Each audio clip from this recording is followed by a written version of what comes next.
नमस्कार दोस्तों, success study Baloda YouTube channel में आपका स्वागत है।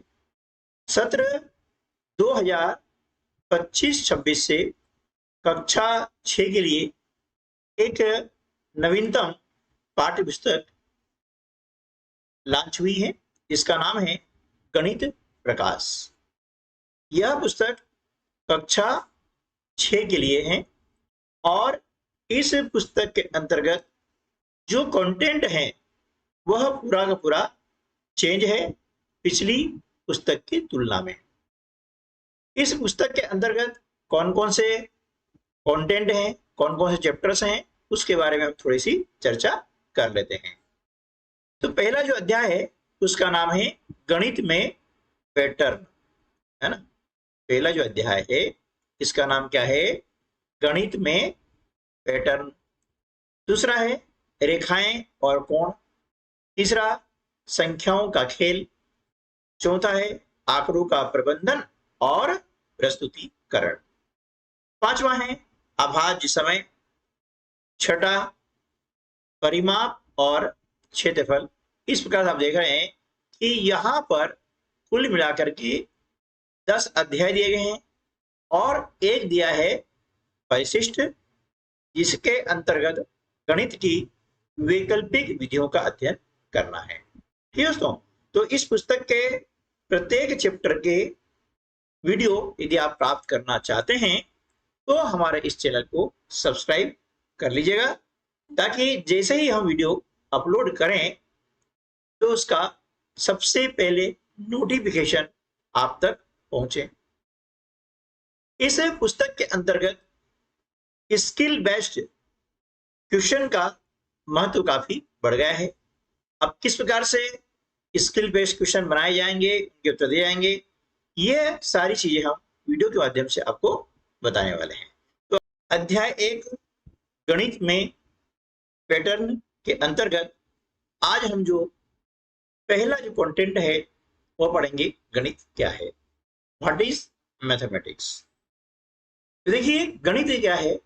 पैटर्नों की खोज तथा पैटर्नों के अस्तित्व के कारण का स्पष्टीकरण है। गणित क्या है? पैटर्न की खोज करना और उन पैटर्नों को अस्तित्व का क्या कारण है उसका स्पष्टीकरण ही गणित है। अब देखते हैं कि पैटर्न क्या है। पैटर्न एक इंग्लिश शब्द है जिसका हिंदी में अर्थ होता है प्रतिरूप। पैटर्न है प्रतिरूप। तो पैटर्न क्या है इसको हम थोड़ा समझ लेते हैं। पैटर्न का अर्थ है एक नियमित रूप से या नियमित क्रम से दोहराई जाने वाली व्यवस्था या डिजाइन। मतलब पैटर्न में क्या होता है, एक किसी निश्चित नियम का पालन किया जाता है। यह एक आकृति, रेखा, रंग या किसी भी प्रकार की संरचना हो सकती है जो एक निश्चित क्रम या रूप में दोहराई जाती है। यानी वह निश्चित क्रम बार बार जो है आता है। कैसे आता है वो भी हम आगे समझेंगे। जैसे आप देख रहे हैं यहां पर क्या है, एक त्रिभुज है, एक चतुर्भुज और एक आ गया वृत्त। ठीक है, त्रिभुज, उसके बाद में चतुर्भुज और फिर आ गया वर्ग। अब आगे देखिए, फिर त्रिभुज आया, चतुर्भुज और एक वृत्त आया है ना। एक आया है वृत्त यानी सर्कल आया है। अब इसके बाद में हम देख रहे हैं कि अगली आकृति क्या आएगी। आप इसका अनुमान लगा सकते हैं, क्योंकि यहां पर त्रिभुज आया है, फिर आया है चतुर्भुज, फिर आया है सर्कल यानी वृत्त, फिर त्रिभुज, चतुर्भुज और सर्कल यानी वृत्त आया है। तो हम अनुमान लगा सकते हैं कि अगली आकृति क्या आएगी, त्रिभुज आएगी, उसके बाद में क्या आएगा, चतुर्भुज आएगा और उसके बाद में आएगा वृत्त। ठीक है, तो इस प्रकार ये होता है पैटर्न। ठीक है, चलिए एक और उदाहरण लेते हैं। आप देख रहे हैं एक तीर का निशान है, ठीक है, इसका सिरा ऊपर की ओर है। उसके बाद हम देख रहे हैं दो तीर हैं, ठीक है, ये ऊपर की ओर। अब तीन तीर आ गए हैं, तो हम देख रहे हैं कि एक, फिर दो और फिर तीन है, ठीक है, फिर एक आया है, फिर दो और फिर तीन। तो अब यहां पर हमें पैटर्न पता लग गया है कि किस प्रकार की आकृतियां आ सकती है। अब हम अनुमान लगा सकते हैं कि अगली आकृति क्या होगी। एक तीर होगा, इसके बाद में कितने तीर होंगे, दो होंगे, बिल्कुल सही है, और इसके बाद होंगे तीन तीर, ठीक है ना। तो इस प्रकार से ये कहलाता है पैटर्न, ठीक है। चलिए एक और उदाहरण के माध्यम से हम समझने का प्रयास करते हैं। देखिए ये तीर है, इसका मुंह दाहिनी ओर है, ये तीर आ गया है, इसका मुंह ऊपर की ओर है, ठीक है। अब दाहिनी ओर, अब कहाँ आएगा, ऊपर की ओर, फिर दाहिनी ओर और फिर ऊपर की ओर। ये हो गया एक पैटर्न, ठीक है ना। इसे हम श्रेणी क्रम भी कहते हैं। और इस टाइप के प्रश्न जितनी भी कॉम्पिटिशन्स एग्जाम होती है, जैसे नवोदय, सैनिक स्कूल, NMMS, या इसके अलावा बहुत सारी प्रतियोगी परीक्षा होती है, उनमें पैटर्न यानी श्रेणी क्रम से संबंधित प्रश्न आते ही आते हैं। तो इसका बेसिक समझना हमें बहुत जरूरी है। चलिए इसके आगे हम देखते हैं कि पैटर्न का उपयोग कहां कहां होता है। देखिए पैटर्न का उपयोग होता है प्रकृति में, यानी नेचर में। हम देखते हैं कि सूरज का उगना और डूबना एक निश्चित क्रम में होता है, मौसम का बदलना, ठीक है, फूलों का खिलना, ये सभी क्या है, प्राकृतिक पैटर्न है। उसके बाद में पैटर्न का उपयोग होता है गणित में। गणित में संख्याओं क्रम, जैसे 1 2 3 4 है ना। विषम संख्या है 1 3 5 7, सम संख्या है 2 4 6 8। तो आप देख रहे हैं कि इसमें एक पैटर्न है ना। तो गणित में संख्याओं के क्रम में भी एक पैटर्न होता है। उसके बाद में पैटर्न का उपयोग होता है कला और डिजाइन में। किसी भी कपड़े पर बना हुआ डिजाइन, किसी इमारत की संरचना, या किसी पेंटिंग में रंगों का संयोजन जो होता है वह भी एक पैटर्न होता है।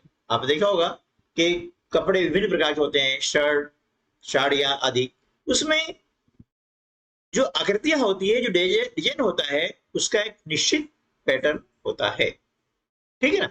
चलिए अब इसके अलावा दैनिक जीवन में भी पैटर्न का उपयोग होता है। जैसे एक ही समय पर हर दिन उठना, या एक ही रास्ते से काम पर जाना भी एक पैटर्न है, ठीक है।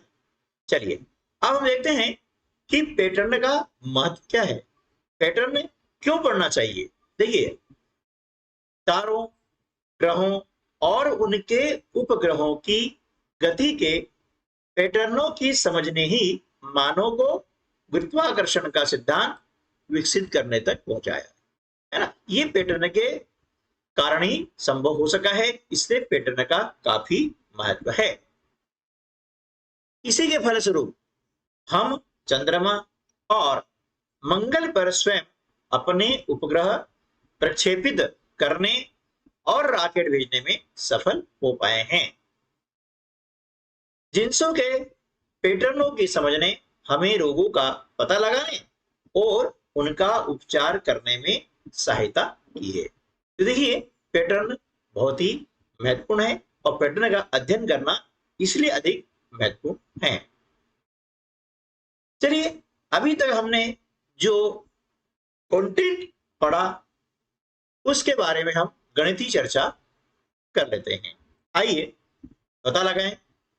इसके माध्यम से हम प्रत्येक वीडियो में गणित चर्चा करने का प्रयास करेंगे, और जब चैप्टर हमारा कंप्लीट हो जाएगा तो उसके अंत में हम स्किल बेस्ड क्वेश्चन इस पाठ से संबंधित जो होंगे वह उपलब्ध करवाएंगे उत्तर सहित। तो देखिए पहला जो चर्चा का बिंदु है वह है कि क्या आप अन्य उदाहरणों के विषय में सोच सकते हैं जहां गणित दैनिक जीवन में हमारी सहायता करता है। ठीक है ना, यानी हमारे दैनिक जीवन में गणित कहाँ कहाँ सहायता करता है, उसके बारे में आप यहाँ पर अपनी सोच व्यक्त कर सकते हैं। अब यहाँ पर प्रत्येक विद्यार्थी की सोच अलग अलग हो सकती है। ठीक है, एक उदाहरण के लिए मैं आपको यहाँ पर समझाने का प्रयास करूंगा कि इस प्रश्न का उत्तर हम किस प्रकार से दे सकते हैं। यह प्रश्न जो है बिल्कुल क्या है, ओपन एंडेड क्वेश्चन है। ठीक है ना, इसका उत्तर है जी हाँ, हमारे दैनिक जीवन में गणित अनेक कार्यों में हमारी सहायता करता है, जैसे खाना पकाने में, है ना। अब कैसे, कि जब हम किसी रेसिपी को तैयार करते हैं तो उसमें कौन कौन से घटक उपयोग में लाए जाते हैं, उनके हम माप करते हैं और उनकी सही मात्रा निश्चित करने के लिए हम क्या करते हैं, गणित का उपयोग करते हैं। ठीक है ना, जैसे उदाहरण के लिए हमने चाय बनाई, तो 1 कप चाय बनानी है, तो उसके अंतर्गत जो घटक हैं उनकी मात्रा अलग होगी। यदि 4 कप चाय बनानी है तो उसके अंतर्गत जो घटक हैं उनकी मात्रा अलग होगी। तो सही मात्रा का निश्चय करने के लिए हमें गणित का उपयोग करना पड़ता है। दूसरा है खरीदारी में, यानी शॉपिंग में। शॉपिंग में जब हम जाते हैं तो वहां पर विभिन्न प्रकार की वस्तुएं हम खरीदते हैं, तो उनकी कीमत और उनकी मात्रा यानी क्वांटिटी की गणना करने में भी गणित का उपयोग होता है। इसके बाद में यात्रा में यानी ट्रेवल्स में, है ना, जब हम कोई यात्रा कर रहे होते हैं तो वहां पर यात्रा की दूरी, यात्रा का समय, है ना, यदि स्वयं का वाहन है तो उसमें लगने वाला ईंधन, और स्वयं का वाहन नहीं है तो उस यात्रा में कितना किराया लगेगा, इसकी गणना करने में भी गणित का उपयोग किया जाता है। चौथा है वह है खेलों में यानी स्पोर्ट्स में। अब स्पोर्ट्स देखते हैं कि स्कोर बताने में, है ना, उनका औसत या किसी खिलाड़ी के बारे में उसकी जो जानकारी होती है उसके स्टैटिस्टिक्स यानी सांख्यिकी आदि बताने में भी गणित का उपयोग होता है। इसके अलावा बैंकिंग में, है ना, बैंक में हम पैसा जमा करते हैं तो वहां पर हमारे सेविंग के बारे में, ठीक है, हमारे खर्चे के बारे में, और यदि बैंक में पैसा जमा करते हैं तो उसके ब्याज आदि की गणना करने में भी गणित का उपयोग किया जाता है। अब ये प्रश्न ऐसा है कि यहाँ पर आपके उत्तर कुछ अलग हो सकते हैं, उत्तर छोटा हो सकता है, और मैंने जो कारण बताए हैं या जो उदाहरण बताए हैं इसके अलावा आपके उदाहरण भी हो सकते हैं, है ना, क्योंकि ये क्वेश्चन क्या है, ओपन एंडेड क्वेश्चन है। ठीक है, चलिए अब अगला प्रश्न जो है उसके बारे में हम चर्चा कर लेते हैं। चर्चा का विषय यह है कि गणित ने किस प्रकार मानव को आगे बढ़ाने के लिए प्रेरित करने में सहायता की है। ठीक है, अब इसको सही मायने में चर्चा के लिए बिंदु दिया है, हमारा विषय भटके ना, इसलिए आपको और यहाँ पर हिंट्स दे रखी है कि आप उन उदाहरण के विषय में विचार कर सकते हैं जिनमें वैज्ञानिक प्रयोग करना, अपनी अर्थव्यवस्था और लोकतंत्र को चलाना, स्कूलों, घरों या अन्य जटिल भवनों को निर्मित करना, टीवी, मोबाइल फोन, कंप्यूटरों, साइकिलों, रेलगाड़ियों, कारों, वायुयानों, कैलेंडरों, घड़ियों इत्यादि को बनाना सम्मिलित है। यानी इन सब को ध्यान में रखते हुए आप इस बिंदु पर चर्चा कर सकते हैं। ठीक है ना, चलिए तो इस बिंदु के चर्चा के विषय में हमारे जो विचार हैं हम आपको बता रहे हैं, और मैंने पहले आपको कहा है कि आपके विचार इससे भिन्न हो सकते हैं। देखिए, इसका उत्तर हो जाएगा कि गणित ने मानव की कई क्षेत्रों में सहायता की है। जैसे पहला क्षेत्र हमने लिया है निर्माण संरचना में, पुल, भवन आदि के निर्माण में उनकी डिजाइन निर्धारण करने में इंजीनियर गणित का उपयोग करता है। ठीक है, दूसरा क्षेत्र हमने लिया है वैज्ञानिक शोध में यानी साइंटिफिक रिसर्च। इसके अंतर्गत विभिन्न प्रकार के आंकड़ों के विश्लेषण करने में, प्रयोग में और उनके आधार पर भविष्यवाणी निर्धारण में भी गणित की हमें आवश्यकता होती है, गणित की सहायता की जरूरत पड़ती है। तीसरा है तकनीकी विकास में, यानी टेक्निक डेवलपमेंट। अब इसमें हम देखते हैं कि जितने भी हमारे गैजेट्स हैं, कंप्यूटर, मोबाइल, टीवी आदि के निर्माण और उनके विकास में गणित का योगदान है। चौथा जो क्षेत्र है वह यह है अंतरिक्ष अन्वेषण में। ठीक है, तो अंतरिक्ष यान और सैटेलाइट को अंतरिक्ष में प्रक्षेपित करने के लिए विभिन्न गणनाओं में हमें गणित ही सक्षम बनाता है, यानी गणित के माध्यम से ही इस क्षेत्र में हम जो है अन्वेषण कर सकते हैं। तो इस प्रकार से हमने देखा कि गणित क्या है और उसमें पैटर्न का क्या महत्व है। तो आज की वीडियो में बस इतना ही। अब अगले वीडियो में हम अगले जो कंटेंट है उस पर चर्चा करेंगे। तब तक के लिए नमस्कार, जय हिंद।